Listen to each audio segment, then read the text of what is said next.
ये कभी भी भारत नहीं आए, लेकिन बिना भारत आए इन्होंने एक किताब लिख मारी, हिस्ट्री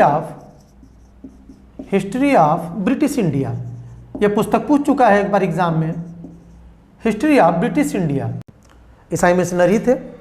दरअसल हुआ क्या था कि 1813 के अधिनियम के बाद से लगभग इसी समय नेपोलियन का डर भी खत्म हो गया था, उसकी महाद्वीपीय व्यवस्था का सब जो है पोल भी खुल चुकी थी। अब कोई भारत में हमला भी न होता। आंतरिक रूप से अंग्रेज जो भी छोटी मोटी देशी शक्ति थे, सबसे बड़ी देशी शक्ति मराठे थे, उनको कमज़ोर कर ही चुके थे।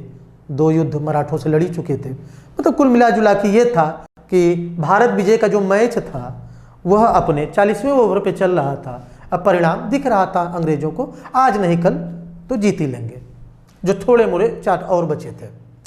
तो 1813 के अधिनियम में अंग्रेजों ने, बताऊंगा क्यों 1813 के ही एक्ट में बाद में, कि जब मॉडर्न हिस्ट्री पढ़ाऊंगा, कि उसी समय ईसाई मिशनरियों को अनुमति दी गई धर्म प्रचार करने के लिए, लेकिन उसके पहले नहीं। बेलजली तक ने रोक लगा दी ईसाई मिशनरियों को कि नहीं, भारत में भी धर्म प्रचार करने का टाइम नहीं आया है।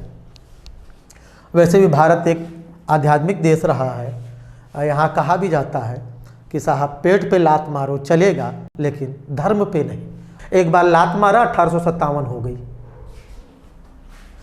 James mill, history of British India, इन्होंने इस किताब में भारतीय इतिहास को 3 फाकों में बांट दिया।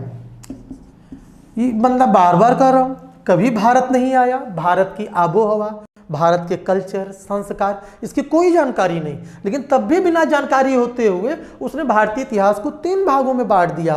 पहला कहता है प्राचीन काल, दूसरा कहता है मध्यकाल,